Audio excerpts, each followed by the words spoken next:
اعوذ باللہ من الشیطان الرجیم بسم اللہ الرحمن الرحیم وَلَقَدْ عَلِمْتُمُ الَّذِينَ اعْتَدَوْا مِنْكُمْ فِي السَّبْتِ فَقُلْنَا لَهُمْ كُونُوا قِرَدَةً خَاسِئِينَ فَجَعَلْنَاهَا نَكَالًا لِمَا بَيْنَ يَدَيْهَا وَمَا خَلْفَهَا وَمَوْعِظَةً لِلْمُتَّقِينَ وَلَقَدْ عَلِمْتُمُ الَّذِينَ اعْتَدَوْا، اور البتہ تحقیق جانتے ہو تم ان لوگوں کو جنہوں نے زیادتی کی تم میں سے فی السبت ہفتے کے بارے میں۔ فَقُلْنَا لَهُمْ، پس ہم نے کہا ان سے، کونوا قردۃ خاسئین، ہو جاؤ بندر ذلیل۔ فجعلناہا، پس بنایا ہم نے ان کو، نکالاً عبرت، لما بین یدیہا، ان لوگوں کے لیے جو اس وقت تھے، وما خلفہا، اور جو پیچھے آنے والے ہیں، وموعظۃً، اور یہ واقعہ نصیحت ہے، للمتقین، پرہیزگاروں کے لیے۔ وَلَقَدْ عَلِمْتُمْ، اس آیت کا پچھلے مضمون کے ساتھ ربط اور پچھلی آیت کے ساتھ ربط یہ ہے، پہلے فرمایا فَلَوْلَا فَضْلُ اللَّهِ عَلَيْكُمْ وَرَحْمَتُهُ لَكُنْتُمْ مِنَ الْخَاسِرِينَ، اگر تم پر اللہ کا فضل اور اس کی رحمت نہ ہوتی تو تم نقصان اٹھانے والے ہوتے، جیسے ان لوگوں پر اللہ کا فضل نہیں ہوا اور انہوں نے نقصان اٹھایا، یہ بندر بن گئے اور ذلیل ہو گئے، ہلاک ہو گئے، کیونکہ اللہ کا ان پر فضل نہیں ہوا تھا۔ اصل واقعہ یہ ہے، جس طرح سورہ اعراف میں تفصیل کے ساتھ موجود ہے، وَاسْأَلْهُمْ عَنِ الْقَرْيَةِ الَّتِي كَانَتْ حَاضِرَةَ الْبَحْرِ، آپ ان سے اس بستی کے بارے میں پوچھیں جو سمندر کے کنارے رہتی تھی، بحر قلزم کے کنارے میں ایک جگہ رہتی تھی۔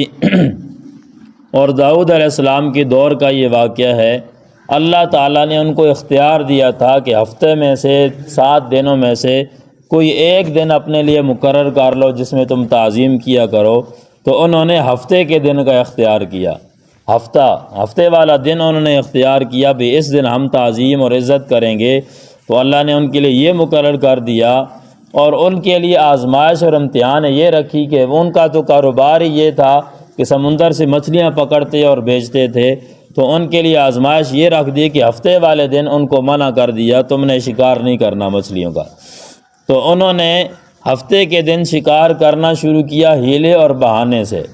ہیلا کئی طرح کا تھا، ایک ہیلا یہ کرتے تھے کہ وضو کرتے تھے اور آنکھیں بند کر لیتے تھے، ہاتھ میں کوئی مچھلی آ گئی تو اس کو پیچھے پھینک دیتے تھے، پیٹھ کے پیچھے پھینک دیتے تھے اور کہتے ہم تو وضو کر رہے ہیں، ہم نے تو شکار نہیں کیا، ہاتھ میں خود آ گئی ہے، ہم نے پکڑ کے پیچھے پھینک دی ہے۔ دوسرا ہیلا یہ کرتے تھے کہ کوئی مچھلی سامنے آ گئی، اس کو دھاگے یا رسی کے ساتھ باندھ دیا اور سائڈ پر کیل ڈال کر باندھ دیتے تھے، اور پھر اتوار کے دن پکڑ لیتے، کہتے ہم نے تو ہفتے کے دن نہیں پکڑا، اتوار کے دن پکڑی ہے۔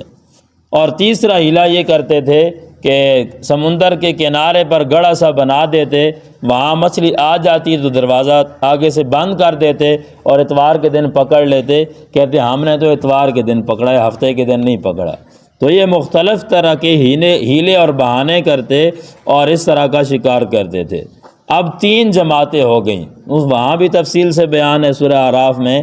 ایک جماعت تھی یہ شکار کرنے والی، دوسری تھی ان کو منع کرنے والی، بھئی یہ کام نہ کرو، گناہ ہے، اللہ نے اس سے منع کیا ہے، اور تیسری جماعت تھی بالکل خاموش، نہ خود شکار کرتے تھے اور نہ شکار کرنے والوں کو روکتے تھے، بلکہ روکنے والوں کو کہتے لما تعظون قوما اللہ مہلکہم او معذبہم عذابا شدیدا، جس قوم کو اللہ ہلاک کرنے والا اور سخت عذاب دینے والا ہے تم انہیں کیوں نصیحت کرتے ہو، چھوڑو ان کو کام کرنے دو۔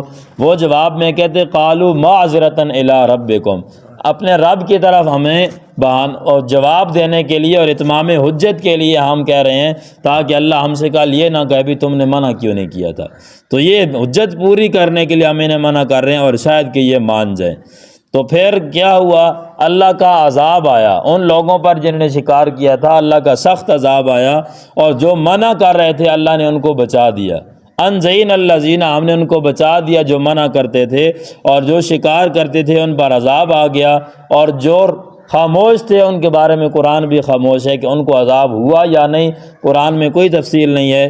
بعض مفسرین لکھتے ہیں کہ ان کو بھی عذاب ہوا، کہ کیوں وہ خاموش رہے تھے، اور عذاب کیا تھا، ان کو بندر بنا دیا گیا، وہ بندر بن گئے، اور پھر 3 دن تک وہ رہے، اور 3 دن کے بعد وہ ختم کر دیے گئے، کیونکہ کوئی بھی مسخ شدہ قوم اس کی آگے نسل نہیں چلی۔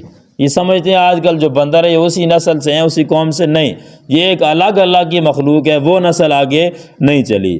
اور یہ جو بندر بنے تھے تو حقیقی طور پر بندر بن گئے تھے، ایسے نہیں جیسے سر سید خان لکھتا ہے کہ ان کی عادتیں بندر والی ہو گئیں گی، ان کی عادتیں بندروں والی ہو گئی تھی، بندر بنے نہیں تھے، تو نہیں، وہ حقیقتاً بندر بن گئے تھے۔ وکان الاعتداء بالطریقین ہو گیا جی۔ ثم ساروا فرقا ثلاثا، 3 فرقے ہو گئے۔ پھر یہاں سے جو انہوں نے ہیلا کیا تھا تو یہاں سے لوگ پھر فقہا ہیلوں کی 3 قسمیں بناتے ہیں۔ پہلا ہیلا مظلوم کی نجات کے لیے، اس کو بچانے کے لیے یہ جائز ہے۔ دوسرا حلال تک پہنچنے کا ہیلا جائز طریقے سے، مباح طریقے سے، ایسا طریقہ جو مباح ہو اور حلال تک پہنچا جائے، یہ ہیلا بھی جائز ہے۔ اور تیسرا ہیلا حرام تک پہنچنے کا ہیلا، یہ حرام ہے۔ حرام تک کوئی ایسا ہیلا کر کے بندہ حرام تک پہنچے تو یہ حرام ہے۔ جیسے ثم حاضر تقسیم، پھر یہ جو تقسیم ہے یہ امام یوسف رحمہ اللہ کے مذہب پر ہے۔ امام محمد فرماتے ہیں مطلق ہیلا ناجائز ہے، کوئی ہیلا کسی طرح کا ہیلا جائز نہیں ہے۔ پھر اہل بدعت استدلال کرتے ہیں ہیلا اسقاط کے جواز پر، ہیلا اسقاط جو کرتے ہیں اس کے جواز پر ضعیف کتابوں سے، جیسی قنیہ ہے، جامع الرموز، ان لوگوں سے وہ استدلال کرتے ہیں۔ حالانکہ علامہ شامی فرماتے ہیں کہ ایسی کتاب سے استدلال کرنا جائز نہیں ہے، بلکہ کوئی ایسی کتاب ہو جس کے ساتھ فتویٰ دینا جائز ہو۔ علامہ گنگوئی فرماتے ہیں مروجہ ہیلا بدعت ہے، از فتاوی رشیدیہ، اور بھی بہت سارے علماء نے اس پر مسئلہ لکھا ہے۔ فرق موجودہ ہی جو مروجہ ہیلا اس میں اور جو فقہا کے درمیان ہیلا تھا اس میں فرق۔ اچھا، ہیلا اسقاط ہوتا کیا ہے؟ ہیلا اسقاط یہ ہے کہ ایک آدمی اس سے نمازیں رہ گئیں، روزے رہ گئے، اور وہ فوت ہو گیا، اور اس نے وصیت کی تھی کہ بھئی میری نمازوں اور روزوں کا فدیہ دینا۔ اگر وصیت نہیں کی تو پھر اس کی طرح سے فدیہ دینا کوئی لازم ضروری نہیں ہے، کوئی دے دیتا ہے تو ٹھیک ہے، جائز ہے، نہیں دیتا تو لازم نہیں ہے۔ لیکن اگر وصیت کی تو پھر فدیہ دینا پڑے گا، اور وہ بھی اس کے ثلث مال سے۔ سارا مال جو ہے 3 حصے کرو تو تیسرا حصہ جو ہے اس سے اگر دیا جا سکتا ہے تو ٹھیک، نہیں تو پھر چھوڑ دو، زیادہ چھوڑ دو۔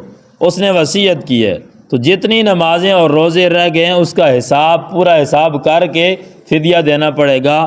تک ایک روزے کا فدیہ جو ہوتا ہے 2.25 سیر گندم ہوتا ہے، تو اسی طرح ایک نماز کا ایک روزے جتنا ہوتا ہے 2.25 سیر، تو نمازیں 5 نمازیں اور 7 وطر اس کا الگ سے ہوگا، یہ سارا فدیہ دینا پڑتا ہے۔ اب ہیلا اسقاط کیا ہوتا ہے؟ غریب، مرنے والا غریب ہے یا امیر ہے، فقیر ہے، بچہ ہے، یتیم ہے، نمازیں ہیں یا نہیں ہیں، سب کا وہ ہیلا ہوتا ہے۔ اور وہ کیا ہوتا ہے کہ ایک فقیر کو کچھ مال دے دیتے ہیں، وہ رسا سے لے کر اس کو ہبہ کر دیتے ہیں، پھر اس سے واپس لے لیتے ہیں، پھر اس کو دیتے ہیں، تو ایسے چند دفعہ کر کے اور پھر قرآن بھی پھیرتے ہیں اور کہتے ہیں اب ساری نمازیں معاف ہو گئی ہیں، اور پھر وہ فقیر سے پیسے لے کر دوبارہ وہ رسا کو دے دیتے ہیں۔ اب یہ ہیلا ہو گیا جی، تو یہ سارا فراڈ ہے، ایسا نہیں ہوتا ہے۔ پہلا کام یہ ہے کہ نماز کے فوراً بعد ہیلا کرنا ہے جی۔ نمبر 2، اس میں کوئی چیزیں خاص کرنی ہے، جیسے صابن وغیرہ، یہ ہندوؤں کا طریقہ ہے۔ نمبر 3، اس میں تقسیم کرنا لازم ہے۔ نمبر 4، ہبہ میں وکیل بنانا ضروری ہے۔ نمبر 5، حلقہ بنا کر، گول دائرہ بنا کر میت کے پاس بیٹھ جاتے ہیں یا کھڑے ہوتے ہیں۔ نمبر 6، فدیہ کی چیزیں جو ہے وہ جنازے کے ساتھ لے کر جاتے ہیں۔ اور نمبر 7، غنی اور فقیر کے درمیان کوئی تفریق نہیں ہوتی، سب کا ہیلا دیتے ہیں۔ اور نمبر 8، یتیم کا مال تقسیم کرتے ہیں اس کی اجازت کے بغیر، اور اس میں تصرف بھی کرتے ہیں۔ نمبر 9، ہیلا لازم سمجھتے ہیں چاہے مرنے والا میت فقیر ہو یا غنی مالدار ہو۔ اور نمبر 10، قرآن کا دور کرنا، یہ بھی لازم سمجھتے ہیں۔ اور نمبر 11، ہبہ جو کرتے ہیں، فقیر کو پیسے دیتے ہیں تو یہ ہیلا کے طور پر دیتے ہیں، مالک بنانے کے لیے نہیں کرتے۔ حالانکہ حدیث میں ہے جو شخص ہبہ کرتا ہے، صدقہ کرتا ہے، پھر دوبارہ واپس لیتا ہے، یہ ایسے ہے جیسے کتا الٹی کر کے پھر اس کو چاٹ لے، اتنی سخت وعید ہے۔ پھر قیاس کرنا اچھا، یہاں دو ہیلے قرآن میں اور ہیں، اس پر قیاس کرنا بھی جائز نہیں ہے۔ ایک حضرت یوسف علیہ السلام کا ہیلا، انہوں نے اپنے بھائی بنیامین کو اپنے پاس رکھا تھا، ایک ہیلا کر کے اپنا پیمانہ اس کی بوری میں ڈال دیا، پھر ان کو اپنے پاس رکھ لیا تھا۔ یہ ہیلا، اس پر قیاس کرنا جائز نہیں ہے۔ کیوں کہ اس پر عمل کرنا خود ہمارے لیے جائز نہیں ہے۔ جو ہیلا یوسف علیہ السلام نے کیا تھا وہ ہیلا کرنا بھی ہمارے لیے جائز نہیں ہے، تو اس پر باقی دوسرے کو قیاس کر کے وہ کیسے جائز ہوگا؟ یوسف علیہ السلام نے جو کیا تھا وہ اللہ کے حکم سے تھا۔ اسی طرح دوسرا ہیلا ایوب علیہ السلام کا، کہ انہوں نے قسم کھائی تھی کہ میں بیوی کو 100 لاٹھیاں ماروں گا۔ جب بیمار ہو گئے تھے، بڑے بہت زیادہ بیمار ہو گئے تھے، ان کی بیوی کو شیطان ملا تھا بزرگ کی شکل میں، اور کہا تھا تم میرے نام کا بکرا ذبح کرو تو تمہارا خاوند ٹھیک ہو جائے گا۔ انہوں نے حامی بھارلی کہا ٹھیک ہے میں خاوند سے بات کروں گی۔ آ کر ایوب علیہ السلام سے بات کی تو انہوں نے کہا بھی تو نے ہاں کیوں کی؟ وہ تو شیطان تھا، بزرگ نہیں تھا، تو نے ہاں کیوں کی ہے؟ بہت غصہ آیا اور کہا میں اگر ٹھیک ہو گیا تو میں تمہیں 100 لاٹھیاں ماروں گا، 100 ڈنڈے ماروں گا۔ جب ٹھیک ہو گئے تو اللہ تعالیٰ نے ایوب علیہ السلام کو ایک ہیلا بتایا بھی ایک جھاڑو لو جس میں 100 تنکے ہوں، وہ ایک دفعہ مار دو۔ تو انہوں نے اس طرح کر دیا۔ یہ بھی ہیلا ایوب علیہ السلام نے کیا، تو یہ اللہ کے حکم سے تھا، ان کے لیے جائز ہے، ہمارے لیے یہ جائز نہیں، اور نہ اس پر کوئی اور مسئلہ قیاس کرنا وہ بھی جائز نہیں ہے۔ پھر فرماتے ہیں کہ مناسبت بھی ضروری ہے۔ ایوب علیہ السلام نے تو لابد من المناسبہ، مناسبت ضروری ہے۔ ایوب علیہ السلام نے تو ایک کا 100 کیا تھا، بنا واحدۃ من مئۃ، 100 کو ایک بنایا تھا، یعنی 100 سے اس ایک جھاڑو مارا تھا اور 100 پورے کر دیے تھے، اور تم ایک کا 100 کر رہے ہو۔ تھوڑا سا مال ہے اس کو بار بار دے دے کر ایک کو 100 بنا رہے ہو، حالانکہ انہوں نے تو 100 کو ایک کیا تھا، کوئی مناسبت ہی نہیں ہے۔ اچھا، کونوا قردۃ، یہ امر حقیقی ہے، بندر بن جاؤ۔ نکال لما بین یدیہا، سخت قسم کی عبرت لوگوں کے لیے تاکہ ایسے کام سے بچ جائیں۔ لما بین یدیہا وما خلفہا، دو معنی کیے گئے، ایک یہ کہ جو لوگ وہاں موجود تھے ان کے لیے بھی عبرت، اور جو دور کے لوگ تھے ان کے لیے عبرت۔ دوسرا معنی جو اس وقت کے لوگ تھے ان کے لیے، اور وما خلفہا جو بعد میں آئیں گے ان کے لیے عبرت ہے۔ اور تیسرا معنی بھی کیا گیا لما بین یدیہا، ان لوگوں کے لیے عبرت ہے جو اس سے پہلے گزر گئے، وما خلفہا، اور جو بعد میں آئیں گے، تو جو پہلے گزر گئے ان کے لیے عبرت۔ اب اس میں اشکال ہے، جو پہلے آئے تھے ان کو تو پتہ ہی نہیں تھی، انہوں نے یہ واقعہ دیکھا ہی نہیں، ان کے لیے عبرت کیسے ہے؟ تو اس کا جواب یہ ہے کہ جس طرح فرعون کا آنا، جس طرح دجال کا آنا ہمارے لیے عبرت ہے، حالانکہ ابھی تک آیا کوئی نہیں ہے، تو دجال کا آنا یہ ہمیں معلوم ہے، ایسے ہی مغرب کی طرف سے سورج کا نکلنا یہ ہمارے لیے عبرت ہے۔ تو ان جو پہلے لوگ تھے ان کی کتابوں میں موجود تھا بھی ایسے ایک قوم آئے گی، زیادتی کرے گی، وہ بندر بن جائیں گے، تو اس طرح ان کے لیے یہ عبرت ہے۔ وَمَوْعِظَةً لِّلْمُتَّقِينَ، اور نصیحت ہے پرہیزگاروں کے لیے، وہ لوگ جو ان کی قوم والے منع کرتے تھے ان کے لیے یہ نصیحت ہے۔ یا لِكُلِّ مُتَّقٍ سَمِعَ، ہر وہ متقی جو اس آیت کو سنے اس کے لیے یہ کیا ہے؟ عبرت ہے۔ موعظۃ للمتقین، عبرت تو سب لوگوں کے لیے ہے، لیکن مستفیدین، فائدہ اٹھانے والے وہ ہیں جو متقی اور پرہیزگار ہیں۔ وَإِذْ قَالَ مُوسَىٰ لِقَوْمِهِ، یہ اب اصل واقعہ آ گیا ہے گائے کا، جس کی وجہ سے سورت کا نام سورہ بقرہ رکھا گیا، بڑا تفصیلی واقعہ آ رہا ہے۔ وآخر الدعوانا الحمدللہ۔